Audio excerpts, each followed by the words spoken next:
picked this up. It's an ES14AA2 battery, EverStart.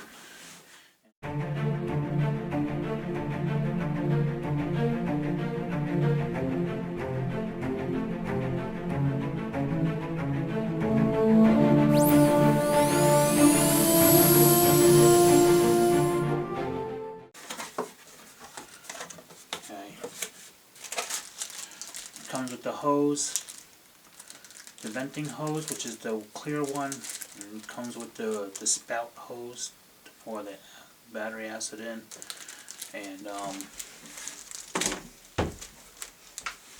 it comes with some nuts and bolts. You have a manual here. This is the English side right here. And it tells you how to take the caps off. Our caps, it just pops off, and the reservoir part, the exhaust part they call it, they tell you like the instructions on how to do it, how to fill it, and basically all they're telling you is to cut the cap off. Let me take it out the box so you can see it. Okay, the battery. Okay, up here you have the caps. Okay, and these just pop right off. For this model, they're all probably different. Just grab it and it pops right off. Okay, over here, this is like an air valve, so air comes in as you're filling it. So what they want you to do is take this.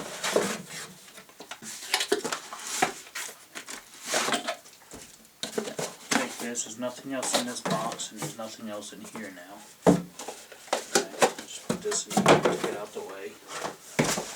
And basically what they want you to do is snip this off with a pair of scissors. Alright, you can see it. You just snip it off.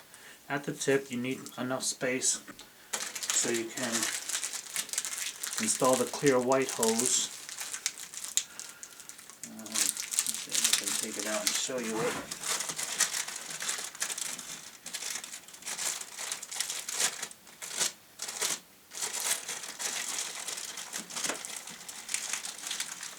Okay, so you got a clear white hose. Okay, this one will go here on this cap. Just pop this off. Put it right here. And so I'm just trying to curl it out and try to straighten it out a little. Alright, so there's that. Goes on there like that. Here's your screws. Don't lose these because you're going to need these to connect to your ATV. And then this one here, okay, it goes after you cut the tip off of this. You just insert it. Make sure you have enough space so it sits in there, because you're going to use this to pour in each one of these. Now I'm going to try to bend it. Try to put a little bend in it so it doesn't pour out, because it is acid, and then put it in there and then release it. That's how I'm going to try to do it. And that's my plan of attack, I guess you can say. So that's it for that. That's all you really have. Okay. Now what they're saying is that you got to watch the fill level. Okay. You got to fill up the battery acid in each one of these cells until it's up to the top level up here. Okay. Then you're going to let it settle for about an hour, and it's going to probably drip down. Then you take more battery acid and you fill it up the rest of the way. And then then you can start charging it after that. Now the charging time, each one is different.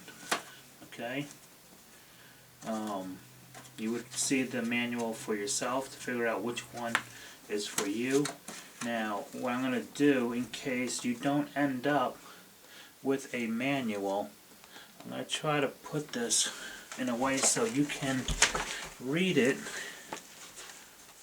okay, and hopefully it'll help you out. I'll just put it like this. Hopefully it doesn't read backwards for you. Alright, I'll do it section by section. And no, I don't have the steadiest hand. You can always pause it. You have caution. Now I'll go to the other side.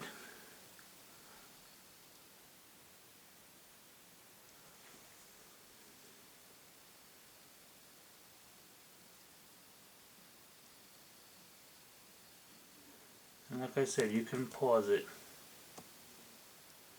And then on the other side, it gives you a diagram for each model battery. It shows your battery type, the voltage type, capacity, your minimum hours that you gotta let it sit after you put the electrolytes in it, and then it tells you your charging for each depending on what amperage you're charging off of. They tell you not to charge at 2 amps, so I wouldn't recommend it, but here you go.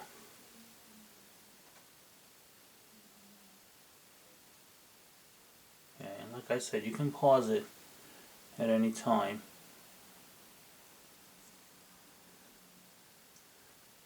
And then they have the installation, how to install it.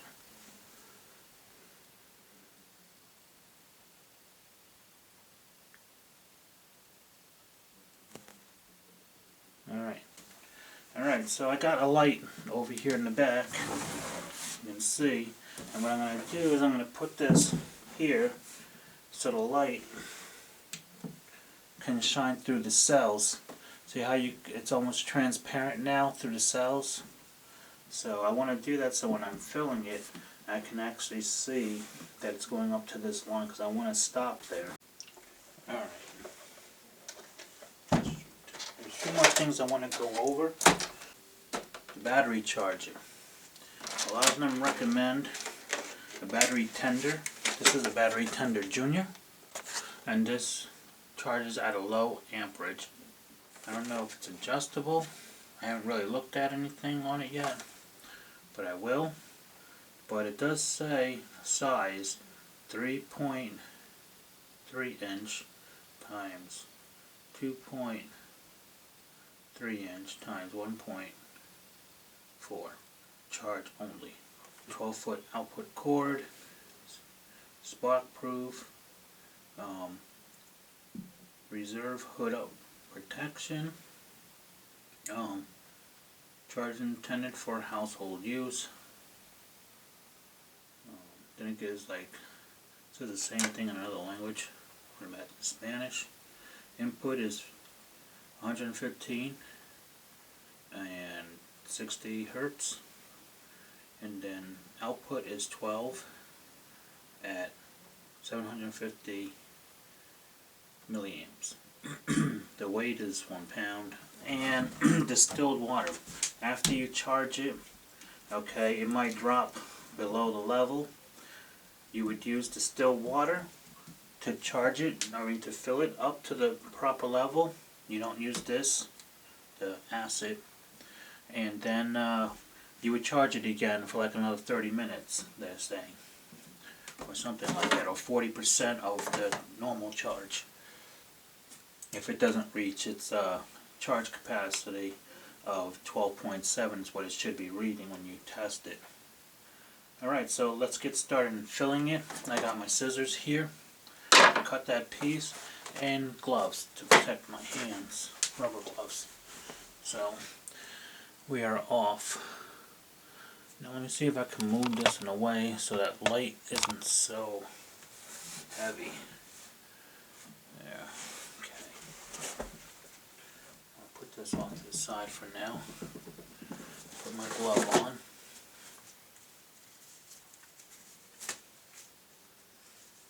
So I'll protect both hands, even though this hand really isn't so. This is battery acid.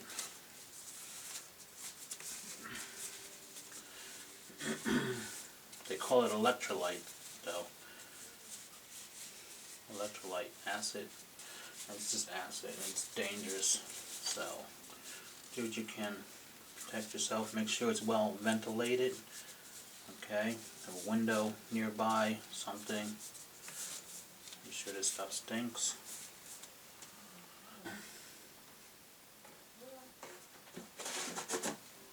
And here we go. This.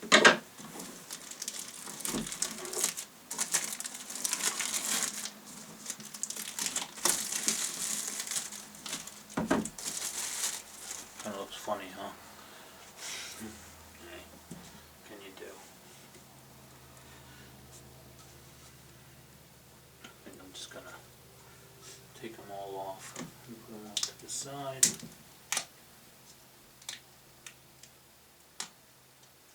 There's another instruction thing just telling you to pull off the tire, it says. Quitter. Alright, I'm just gonna put that there like this. Yeah, it says remove and discard red vent plug before filling with acid. So, I would imagine they're talking about this plug right here, that was here. They want you to just get rid of it. Alright, so I'm going to cut it at the tip.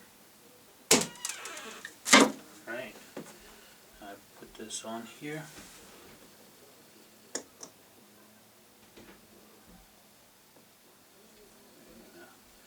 Circular motion.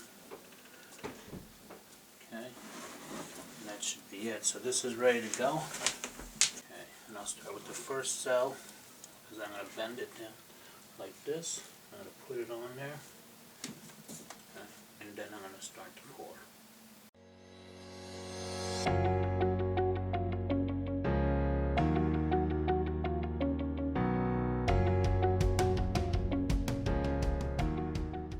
Okay, now you can see it right up there. And that's it. Oops, didn't mean for that to happen, but I wanted to stop from pouring in there. Okay, now they said let that settle. I'm going to put the cap on it right now. Not tight, just put it right there. Twist this one and come to the next one. You can probably use scissors to grab it, or you can use anything you want. Okay, should have pliers or something, and then I'll move on to the next cell.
it still looks high.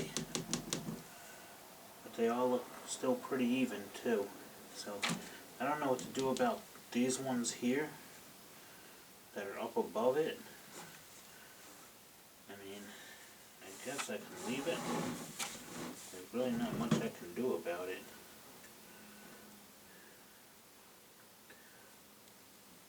No, the book doesn't say anything if you overfill what to do. I mean, can I suck it back out? Let me see. Interesting concept. Maybe suck the bottle in. This. Stick it in there. Oh yeah, and look at that. I sucked it right out. And now it's at the level. So hey, there we go. Now it's the charging.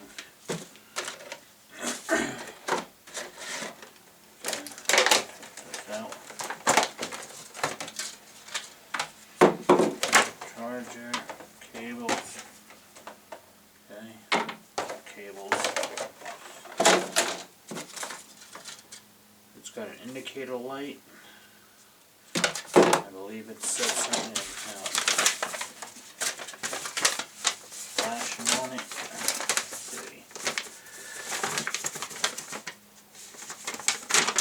Hey, when they make them like this all long, the booklet would be fine, you know, just a simple booklet. Where you turn pages. Okay, so you have a red flashing light. Okay, indicates the battery has AC power available and that it's functioning properly. If the red light continues to flash, then either the battery voltage is too low or the output clip is or ring terminal are not connected properly. The red light on steady, whenever the red light is on steady, the battery is connected properly and is charging. Okay. The green flashing light indicates that it's at 80% and it can be removed and used at that point, but it's better if you leave it in and let it get a full solid charge, which at a green light that's on steady means that it's fully charged and ready for use. Okay, so there you go.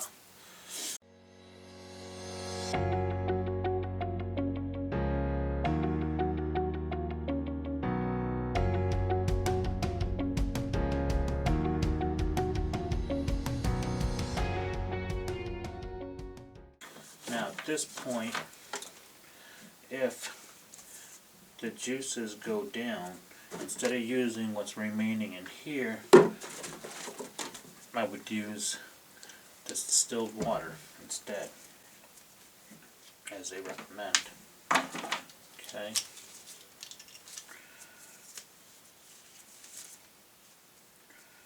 Alrighty, so here we have clips. And this is a protector here that just goes on the end of this right here when you're done using it. For right now, it's going to go and get attached to this thing. Okay. Like this. Okay. And it's just the opposite. You just slide them into each other. Like so. Alright, the table's going to get some stability. It goes in all the way. Okay, so I'm just going to clamp this one here and clamp this one here, and they're ready to go. Now I'm just going to go and plug it in. I'll just take you over here where it's at. You can see it down there. It is in red. Sorry for the shaking. Okay. Here it is, plugged in, it's red right now, it's steady red, that's indicating that it's charging. If there was blinking, then there was something wrong. Now, the thing is, you gotta let it charge for 10 hours like after about 2 hours, you're supposed to come check it and just touch the battery. Make sure it's not overheating. If it's overheating, you unplug it, okay, let it cool down for a little bit, and then continue charging. Okay, so the battery is now flashing green. That's indicating it's at 80%. So I'll come back when it's fully charged. Alright, I'm back, and now it's indicating that it is fully charged. Okay, and it took about 5 hours. So now I'm going to go back to the battery.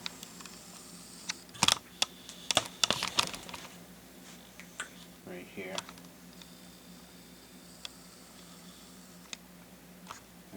Put the light on it and see what's going on with the battery itself.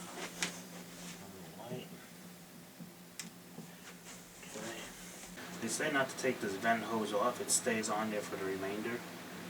Even when you put it on your ATV, just make sure it's not snagged onto anything. There's a little moisture inside of it. Yeah, it's normal. Okay, so I'm done. This was a pain. If I had to do it again, I'm going to find the ones that you just stick the whole container above it and puncture it down and let it fill and not have to worry about pouring it in and sucking it out and blah blah blah. I didn't have to use any of this though. I don't know if you can, let me put it in closer. You can see what I'm talking about. You can probably see it already. Let me level you up to it.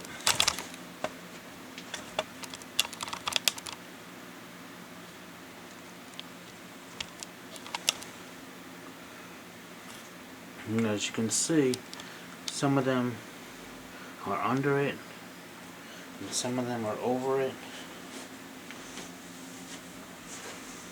Okay, so like this one seems to be just a little under this one, and this one is above it.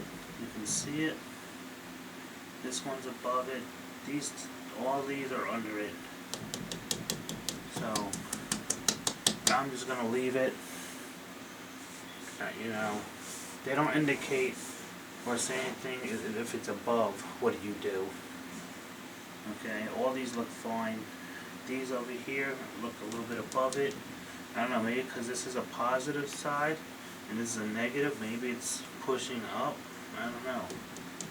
I don't know anything about that. Another thing I noticed is down here on the battery it says EverStart. So that seems to be normal, I guess, because on the box you can see it says ES14AA2. So this one's ES, and over here it says CB. I noticed they all do that. Even the other brand, it says a CB14A2, but on the box it says ES14A2 instead of AA. It says A2, AA. So, and the front letters, the CB and the ES, seem to be different from the box compared to the battery itself. So yeah, I don't know. That's weird, but okay. Anyway, I'm done.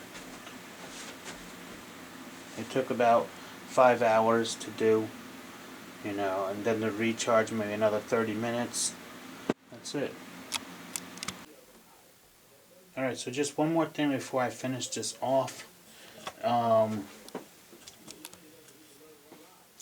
I came back to look at it, and I turned on the light, and I noticed that the battery fluid dropped significantly low on the battery. So what I did, which now that I'm thinking about it, remember when I drained some of this out of here, maybe I should have just let it sit for 24 hours and then come back and look at it, because a lot of it dropped down. So maybe because it was charging, it was pumped up.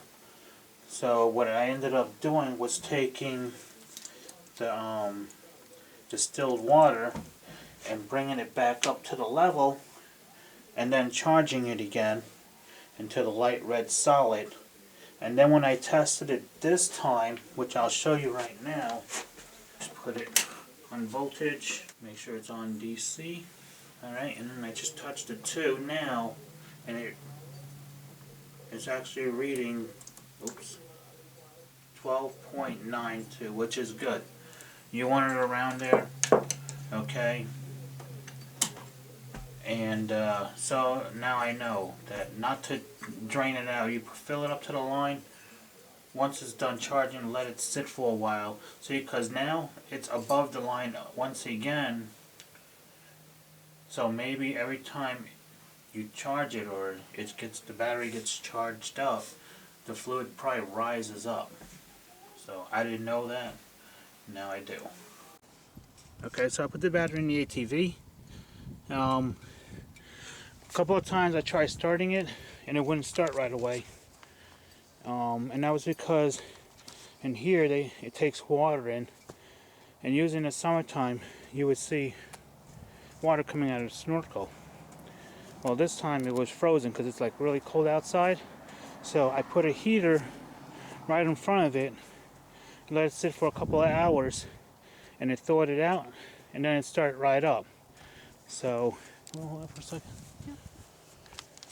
Just want to push on that. I'm not. Okay, so now I'm going to try starting it up. That's it. Nice. That was the only problem. So, That was it. that's the end of this episode.